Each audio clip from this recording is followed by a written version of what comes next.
Queridos, graça e paz. Amém. Boa noite a todos vocês que estão aqui e a vocês também que nos acompanham pelas mídias digitais. Que o Senhor seja com você aí de onde quer que você esteja. E como Augusto falou, que em momento oportuno você possa se fazer presente aqui em nossa igreja. Queridos, como todos sabem, nós estamos expondo a carta aos Tessalonicenses. Então, hoje nós vamos dar continuidade a isso. Convido a você a abrir a sua Bíblia na primeira carta aos Tessalonicenses, capítulo 4. Nós leremos o verso 1 até o verso número 8. 1 Tessalonicenses 4, do 1 a 8.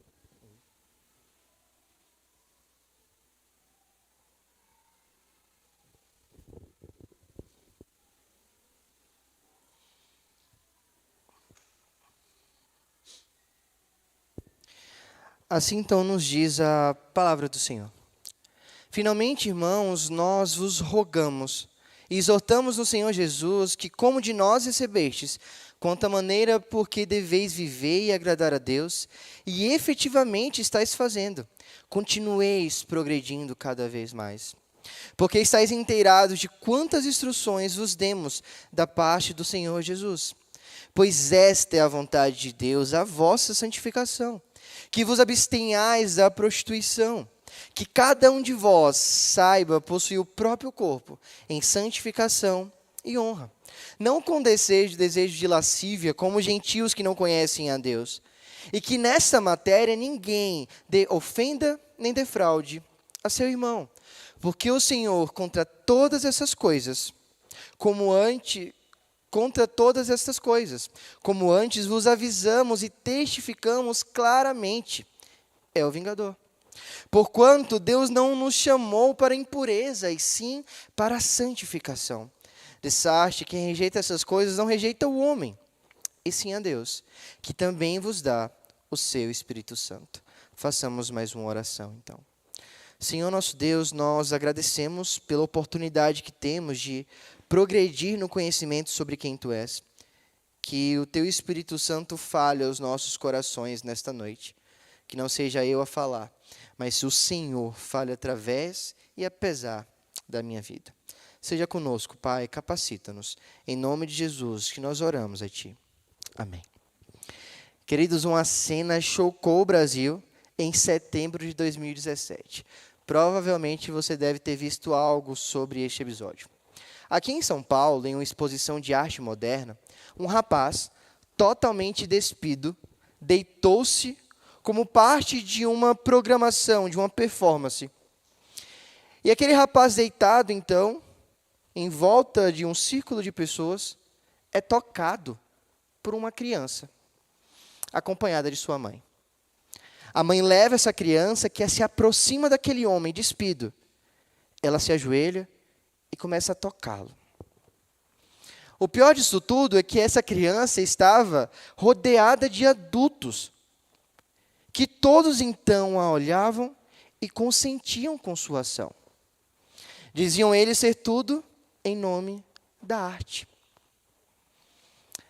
Mas isso chocou o Brasil de tal maneira, não porque só existia aquilo, mas tinha todo um background de fundo.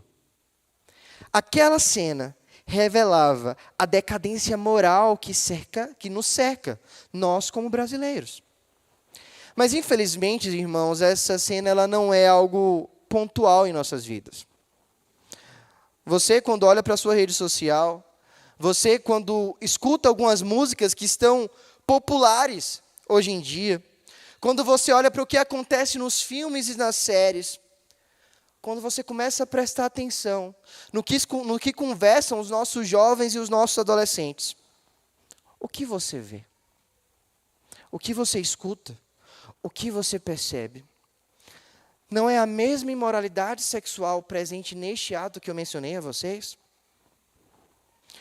E o grande perigo é quanto de nós, dentro da igreja, temos achado normal, temos normalizado situações que eram para ser desconsideradas por nós como vergonhosas. Quanto de nós agora assiste uma série, observa um corpo nu, e não identificamos nele algo vergonhoso, mas assistimos como se fosse algo normal. Quanto de nós passamos nas ruas. E vemos casais, muitos deles como pares, pessoas do mesmo sexo, demonstrando sinais claros de afeto, e para nós agora isso virou normal. Por que falar disso no púlpito, para mim, é tão difícil? Por que nós agora temos medo de falar o que é imoral para o Senhor? Quanto tempo a igreja do Senhor continuará flertando com o pecado? Quanto tempo você vai continuar olhando para o pecado e achar que isso é normal? Será, queridos, que o mundo influenciou a sua visão sobre o corpo e sobre o corpo do próximo? Será que você já começou e continuou a tratar com leveza aquilo que Deus chama de impureza? É justamente isso que é falado para nós por Paulo. Paulo, escrevendo aqui com Silas e Timóteo, escreve a essa igreja. E no versículo 3 do capítulo que nós lemos, o que ele fala? Esta é a vontade de Deus. Qual que é a vontade de Deus? A vossa santificação. E ele continua então, e vocês vão perceber que no próximo domingo, o pastor Otoniel, ele continuará falando sobre a vossa santificação. Agora nós trataremos sobre a imoralidade sexual, e no próximo domingo então, o pastor falará sobre amor ao próximo. É o que Paulo aqui entende sobre santificação. E sabe qual é o termo em grego utilizado para imoralidade sexual aqui?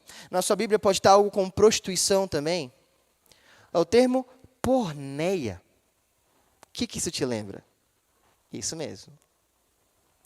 É justamente da imoralidade sexual que vem o termo no qual muitos de nossos jovens, mas não só dos nossos jovens, casados, solteiros, idosos, novos, crianças, têm caído.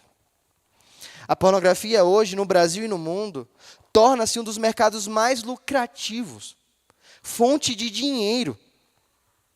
Hoje é normal você se prostituir, porque até lançou uma nova forma de falar sobre isso, porque agora você é do job. Parece cômico, mas é o que acontece. Foi normalizado agora eu vender o meu corpo em troca de dinheiro, de likes, de fama, de desejo, de cobiça. E muitas vezes nós normalizamos isso. Por isso, meu querido, o tema do nosso sermão de hoje ele é direto, ele é bíblico. Abstenha-se da imoralidade sexual. Mas antes de nós mergulharmos um pouco mais nesse tema, você precisa entender em qual contexto Paulo escreve isso. E você vai perceber um negócio que é muito louco, desculpa a expressão do termo. Porque parece que a igreja de Tessalônica vivia os dias como nós estamos vivendo. E você vai perceber isso aqui e vai entender a necessidade que temos de falar sobre esse assunto. Acontece que Paulo está escrevendo a igreja de Tessalônica, que estava presente nessa cidade grega, mas que tinha uma forte influência romana. E se você parar para pensar na Grécia naquele tempo, era praticamente impossível você mencionar qualquer um dos nomes que vem à sua cabeça. Alexandre, Platão, Aristóteles, Sócrates, Péricles, todos esses escrevem algo como se fosse para suas amantes. Porque naquela época era normal você ter a sua esposa e você ter também amantes. E disso vem uma famosa frase de um cara chamado Demóstenes, um filósofo grego. Ele diz assim, temos prostituta para o prazer, concubinas para o corpo e esposa para ter filhos legítimos. Essa é a mentalidade da época. Esposa para procriar, mas quem me dá prazer mesmo são as minhas amantes. Naquela época, então, a prostituição era legalizada. Prostíbulos ganhavam dinheiro, esse dinheiro era usado para construir templos a deuses. Na cabeça de muitos, usar o corpo para o seu prazer era a mesma coisa como comer e beber. Mas não para por aí não, porque essa igreja, por mais que ela estivesse na Grécia, ela também era influenciada por Roma. E Roma, a coisa era pior ainda. Porque o casamento ali era algo descartável. Você se casava, divorciava, casava de novo, divorciava, casava de novo, divorciava. O adultério era comum nas classes mais altas daquele governo. A homossexualidade escandalosa. De 15 imperadores, há registro de 14 que tinham práticas sexuais com pessoas do mesmo sexo. A imoralidade era pública, sistemática e, o pior, a imoralidade era celebrada. É justamente nesse contexto que Paulo escreve para a igreja de Tessalônica. Pergunto para você, querido, é muito diferente do que nós vivemos hoje? É um contexto, de fato, que está longe de nós? Nós hoje vivemos uma nova versão da imoralidade antiga. As pessoas pensam, nossa, a gente está vivendo muita coisa errada. Beleza, mas todas as pessoas viveram épocas como essa. Não é característica do nosso sexo, do nosso século, a imoralidade. A prática sexual desmoralizada não é característica do nosso século, queridos. Mas acontece. E o que você tem feito com isso? Você que é pai, os seus filhos acessam sites que você nem sonha que eles estão acessando. Há conversas nas escolas dos seus filhos que você nem imagina a gravidade. Crianças de 4, 5 anos já estão sendo expostas a conteúdos sexuais de várias pesquisas. O que você tem feito para isso, meu irmão? O que você tem feito para ensinar e educar o seu filho numa moralidade sexual bíblica? A grande questão é, como que você vai educar o seu filho se você é um imoral sexual? Como que essa igreja está apta para falar sobre imoralidade sexual, se muitas vezes nós somos imorais? Porque você vai ver aqui hoje que imoralidade sexual não tem a ver única e exclusivamente com sexo antes do casamento. As nossas conversas podem ser imorais. O nosso olhar pode ser imoral. A nossa forma de vestir pode ser imoral.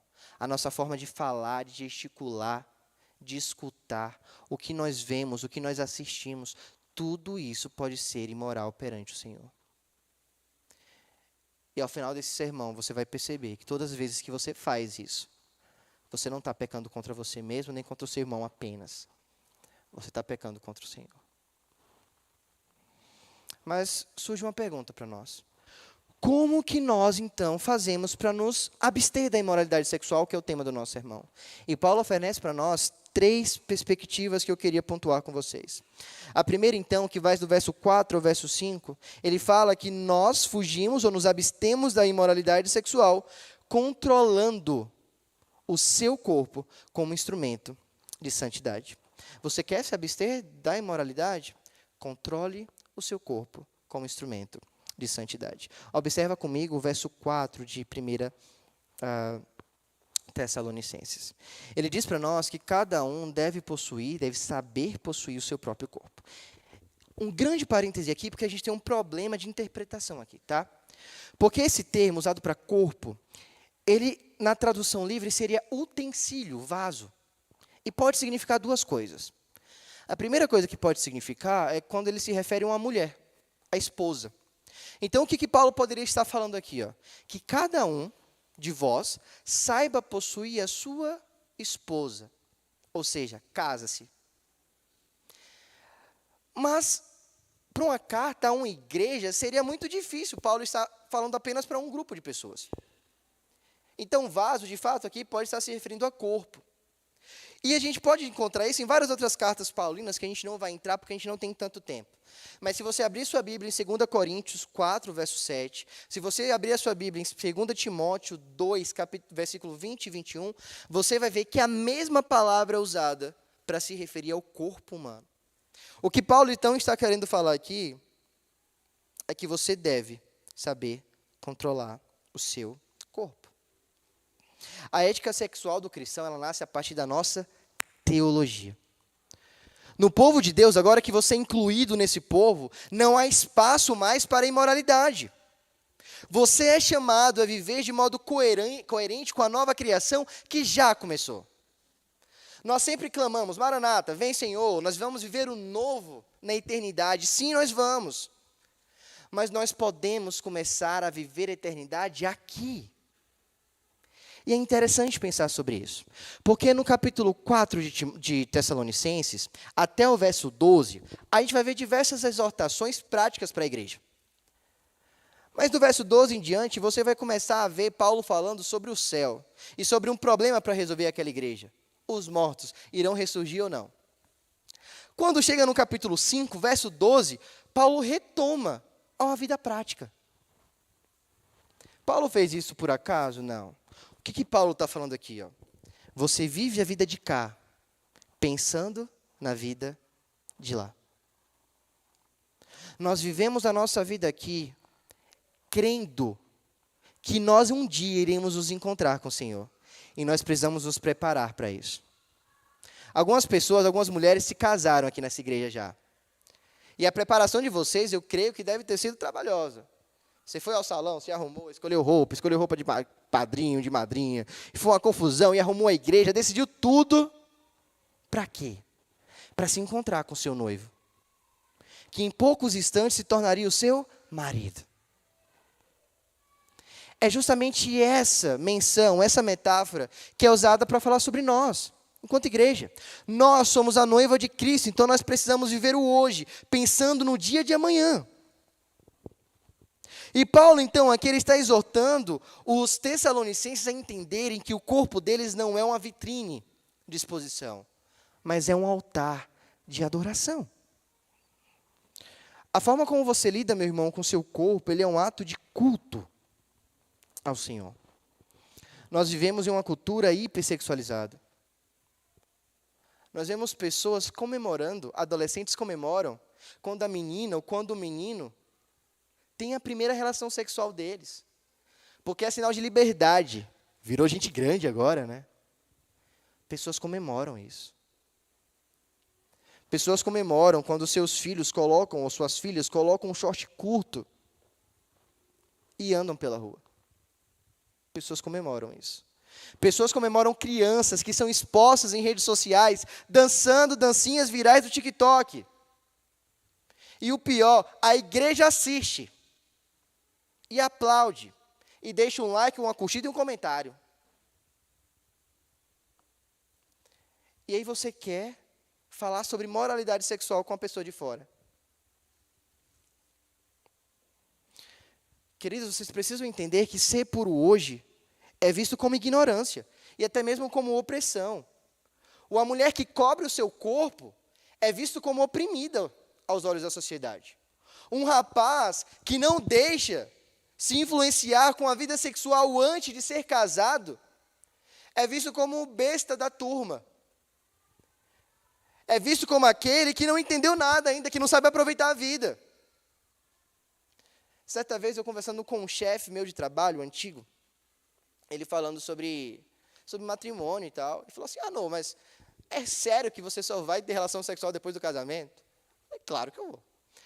Ele olhou para mim e falou assim, mas como que você vai saber se é bom o negócio?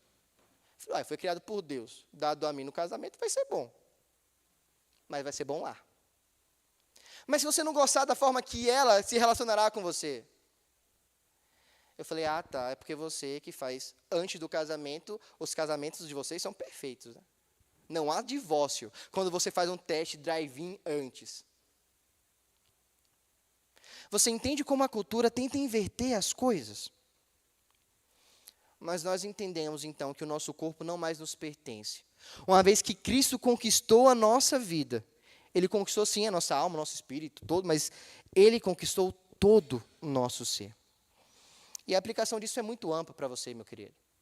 Você que é jovem, você que é adolescente, entenda que você vivenciará um namoro, mas esse namoro deve ser vivido com pureza, e não como um campo de testes hormonais.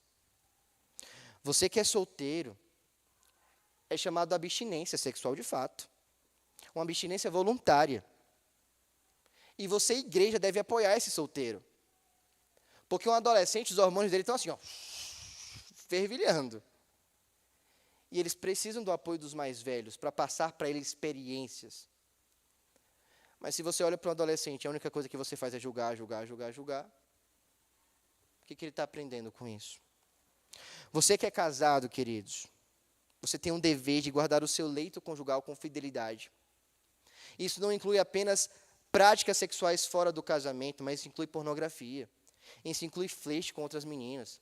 Isso inclui olhares obscenos para outras mulheres. Para você, mulher casada, da mesma forma. Para a liderança dessa igreja, é tempo de falar sobre essas coisas. Nós vivíamos uma época que era ruim falar sobre isso. Eu creio que chegou a hora de falarmos, de não termos assuntos que não tenham espaços em púlpitos. Porque as nossas crianças, os nossos adolescentes estão passando por períodos como esse. E se essa igreja não se propor a falar sobre isso com a ótica bíblica, a rede social vai ensinar os nossos adolescentes. Para vocês todos, a luta pela santidade ela é diária. E ela não vai ser vencida com suas próprias forças, porque você, eu, somos seres imorais. Somos seres pecadores, miseráveis, que carecem da graça do Senhor. E nós só conseguimos, então, viver uma vida moral pela graça, pela misericórdia do Senhor. O verso 5, então, vai fazer um contraste com isso. Ele vai falar assim, saiba controlar o seu próprio corpo. E você deve fazer isso não como os gentios, não como as pessoas que não conhecem a Cristo. Porque essas se deixam dominar pelo desejo de lascívia. Vocês precisam viver de forma diferente. Vocês precisam viver com o seu corpo como um anúncio do Evangelho. Não adianta eu pregar. Adolescente que está prestando atenção em outras coisas, presta atenção aqui em mim. Não adianta você chegar na sua escola, começar a falar sobre o Evangelho, sendo que você não usa o seu corpo como anúncio do Evangelho.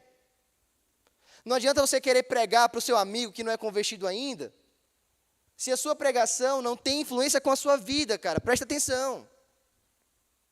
Viva o Evangelho. O seu corpo tem que ser um altar de adoração ao Senhor. Mas isso não é só para adolescente não, tá, querido? Porque você também convive com outras pessoas. E as outras pessoas precisam saber que a verdade que você professa é vivida com o seu corpo. Porque senão de nada adianta. De nada adianta. Mas não só isso, presta atenção, porque para me abster da imoralidade sexual, de fato, você precisa controlar o seu próprio corpo. Mas tem um segundo ponto que Paulo nos ensina. Você precisa proteger o seu irmão do pecado e da vergonha. Abstenha-se da imoralidade sexual, protegendo o seu irmão do pecado e da vergonha. Até aqui você já sabe tudo que eu falei. Mas Paulo, no verso 6, vai introduzir para nós algo muito mais complexo com isso. Ele vai falar que a imoralidade sexual também tem a ver com eu não ofender ou defraudar o meu irmão. Quando você é imoral sexualmente, você não está apenas pecando contra você mesmo, mas você peca contra o outro. Você peca contra aquela pessoa que você assiste no vídeo. Você peca contra os pais daquela menina que você está defraudando. Você peca contra o seu futuro cônjuge. Porque o seu corpo ainda não pertence a ele, mas irá pertencer um dia, e somente a ele. Então, o ato de guardar-se não tem a ver apenas com você, mas tem a ver também com o outro. Quando você defrauda, quando você ilude, quando você tem conversas de uma conotação sexual com o outro, você passa os limites morais, você explora aquela pessoa, você induz aquela pessoa também ao pecado. E aí um cara chamado Hendricks, pregando sobre isso, ele diz assim, que a defraudação, que esse comportamento, ele é comparável ao roubo. Você está roubando do irmão a pureza dele. Você está roubando do irmão o fato dele ser feito à imagem de Deus. E precisar, então, viver uma vida santa. A cultura nos ensina que o sexo é algo privado. É uma decisão entre dois assuntos consentidos. Mas a Escritura revela que uma relação sexual, ela tem muito mais ênfase do que propriamente corpórea. Mas ela tem uma conotação espiritual. O Senhor fala que quando o homem casa com a mulher, eles se tornam um. E ali eles não estão falando da cerimônia de casamento. Eles estão falando ali da relação sexual entre dois. Quando você se relaciona sexualmente com alguém, você se tornou um com ele. naquele momento você passa a ser um. Você vai querer ser um com quantas pessoas, queridos? Porque esse mundo fala para nós que nós podemos ser um com 17 na mesma noite. Existe recorde registrado da quantidade de pessoas que tiveram relação sexual no mesmo dia. Vocês entendem a gravidade disso? Ontem o pastor Toniel me deixou sair com o carro dele. Então eu virei Uber dos meninos aí. Virei Uber do Nicolas, da Duda, né, Dudinha? Está me devendo Uber até hoje. Virei Uber das pessoas ontem. E ele me confiou, então, algo que é dele. Ele me confiou o carro dele. Imagina, então, que eu chego e vou apostar um racha ali, uma corrida, com o carro dele. Acaba batendo o carro dele. Como que eu vou falar para ele? Você me emprestou um negócio que era precioso para você, e eu fiz isso com ele. Tá certo? Quando você usa o seu corpo, que foi algo que o Senhor te deu, que é caro para Ele, e você utiliza disso para coisas que desagradam Ele, você está fazendo a mesma coisa. Mas o pior é quando você usa o corpo do outro para suprir as suas próprias necessidades. Você não está usando apenas o seu, mas você está usando o do outro. Controlar o corpo, queridos, é uma expressão também de esperança escatológica. Lembra o que eu falei no começo? A igreja é a noiva de Cristo. Cada crente, você e eu, somos chamados para nos prepararmos para um encontro que será um casamento. O domínio do corpo, então, não é repressão, mas é adoração, é antecipação. Você está se preservando para o seu noivo. Porque um dia você irá se encontrar com ele. O que você falará para ele da forma que você usou aquilo que ele te deu? Como que você tem usado, meu irmão, os seus olhos, as suas narinas, os seus ouvidos? Como que você tem usado os seus pés? Onde os seus pés têm te levado? Onde os seus dedos têm te levado na rede social? Onde a sua fala, foi criada para abençoar, para bendizer o nome de outras pessoas, para glorificar ao Senhor, onde a sua fala tem te levado? Onde a sua fala tem levado o outro? Nós precisamos entender isso com o máximo de urgência possível. O outro não é aquele para suprir as nossas carências, não é isso. O evangelho não é tratado em suprir as suas próprias carências, mas é para amar e respeitar o outro. Quando o Senhor escreve a Timóteo, lá na carta, sua primeira carta a Timóteo, capítulo 5, ele diz para Timóteo tratar as moças como se fossem irmãs dele, com toda a pureza. Isso não é aplicado apenas a Timóteo, mas a você. Nós somos chamados para olhar para qualquer irmã, qualquer mulher que não seja a nossa esposa. Eu já estou profetizando a minha, tá? Amém, igreja? Amém. Nós somos chamados para olhar para nossas esposas, para pessoas que não são as nossas esposas, com um olhar de irmandade. Dentro da igreja não há espaço para jogos de sedução, não há espaço para insinuações ou manipulações emocionais, não há espaço para isso. Se você presencia isso, se você é aquele quem faz, meu querido, converta o seu coração. Não há espaço mais para isso. A cultura ensina para você que o corpo do outro é para satisfazer os seus próprios desejos.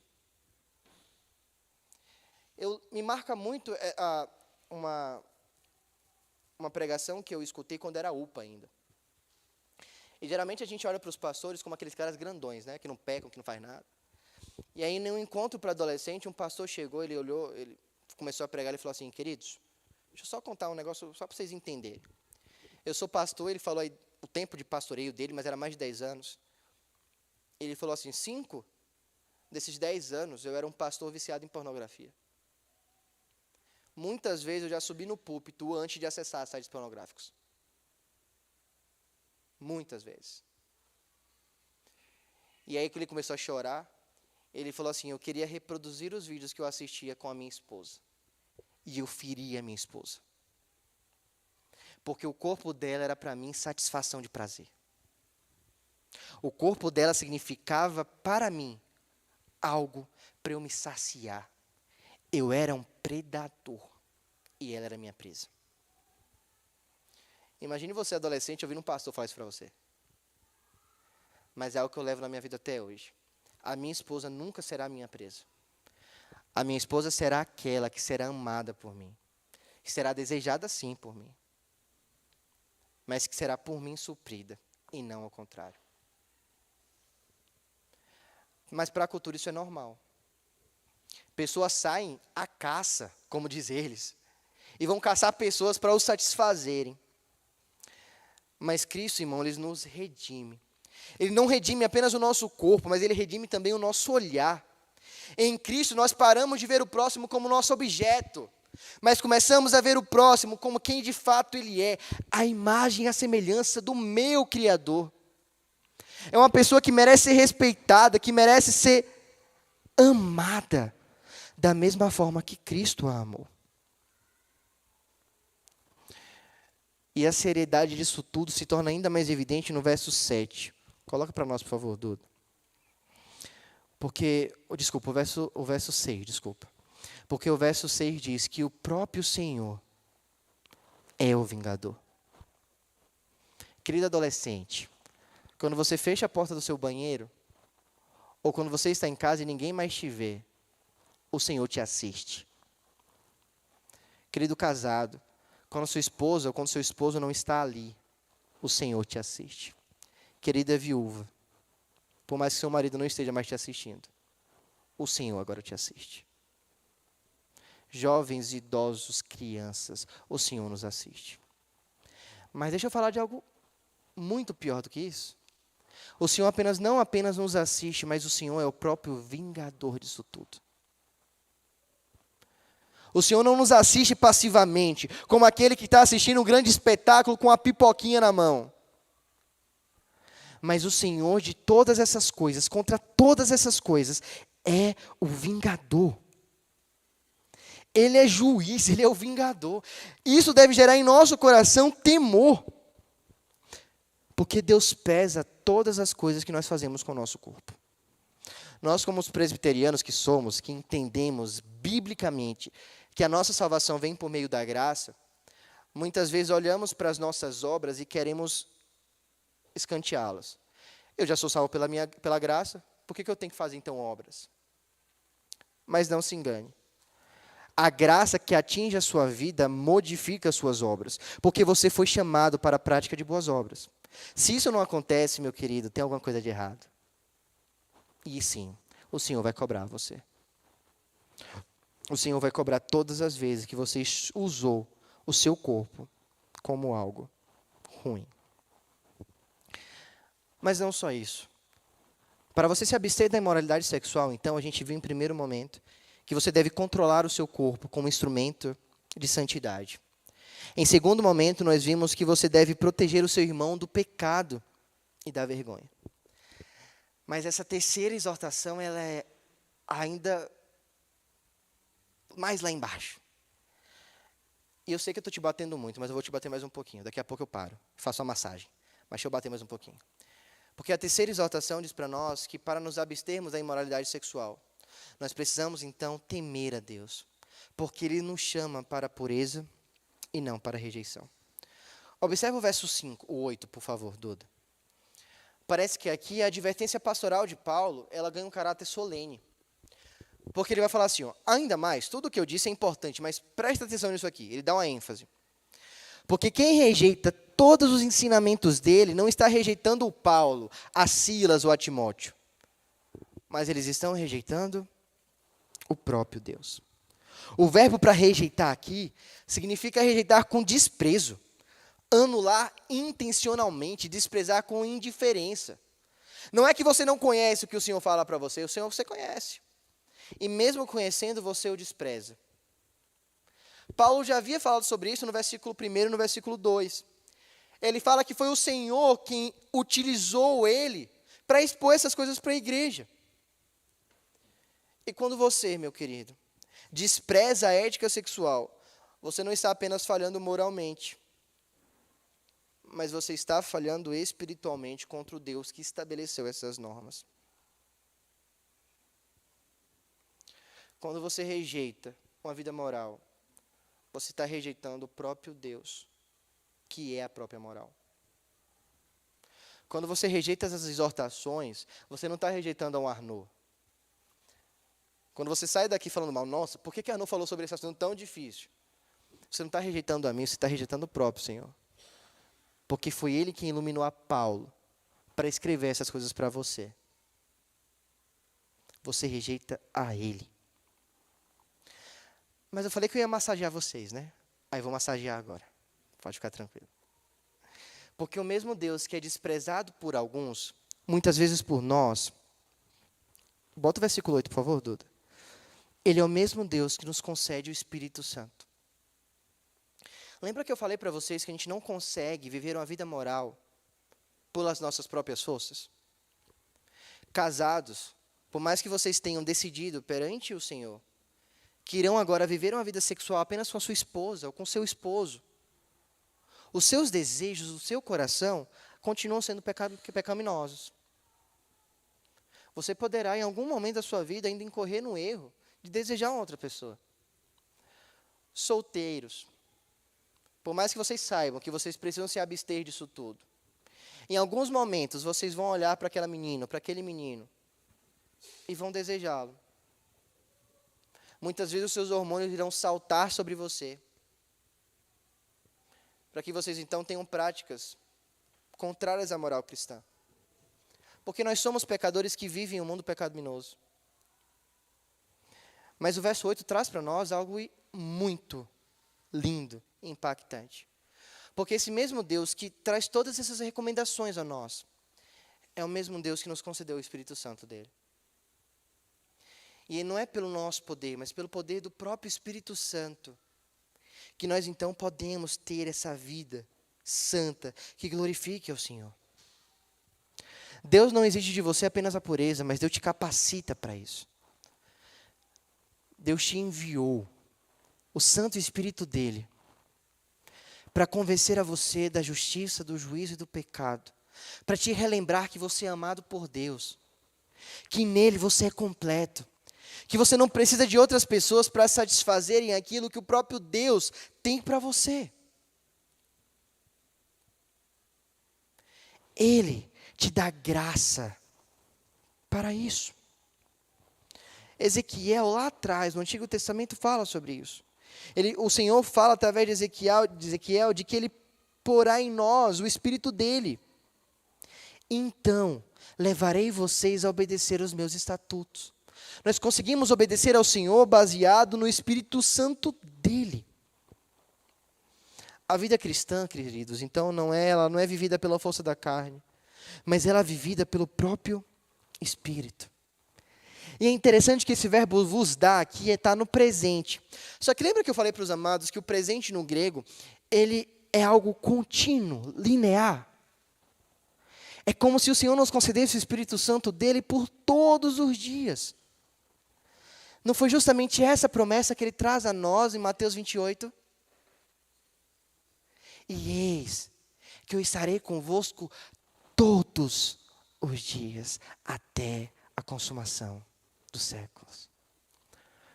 O Senhor de fato está conosco.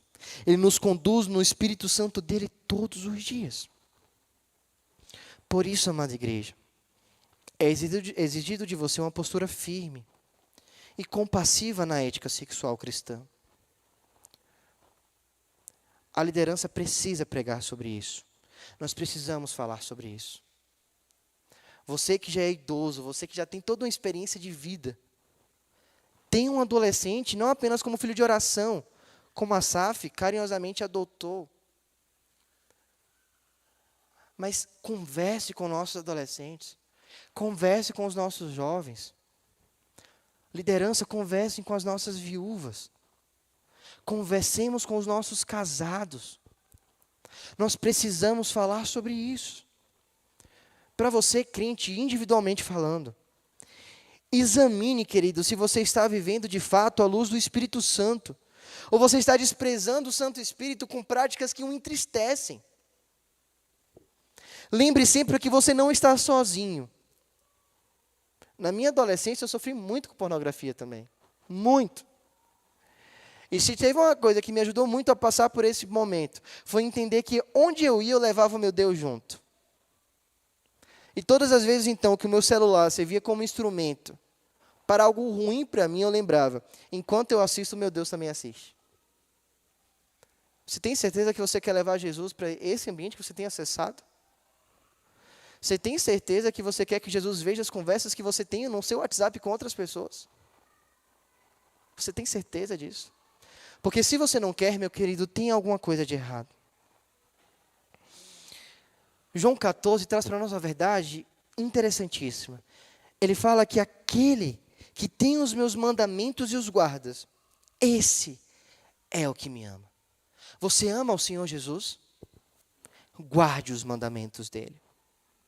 Você de fato ama aquele que deu o seu corpo por você? Guarde os mandamentos dele. Concluindo, meus irmãos, o chamado de Paulo à santidade, ele não é apenas um ajuste moral, mas ele é um nupcial. Porque a igreja não é chamada apenas de uma comunidade religiosa. A igreja é chamada da própria noiva de Cristo, que então está sendo preparada para encontrar-se com o seu noivo.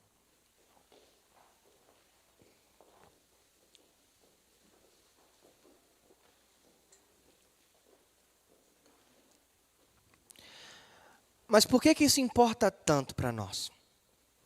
Por que é tão importante falarmos sobre um assunto tão ruim de ser falado, tão vergonhoso, tão difícil de se escutar e também de se falar? Por que isso importa tanto? Porque Cristo não entregou apenas ordens para nós. Cristo entregou o seu próprio corpo. O Filho de Deus se fez carne. Ele habitou entre nós, cheio de graça, cheio de verdade. Ele suou sangue. Ele foi açoitado. Ele foi xingado, cuspido, crucificado. Ele teve o seu corpo despido. Ele mostrou-se a nudez, para que a sua nudez fosse coberta. Você lembra de Gênesis?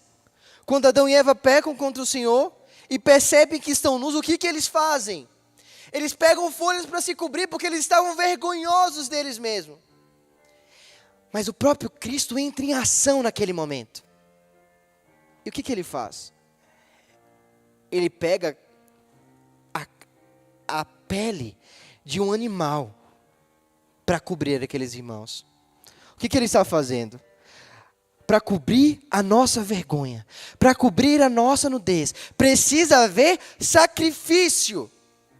E aquele animal que foi morto ali no Jardim do Éden, já representava o Deus, que daria o seu próprio corpo para nos cobrir da nossa vergonha.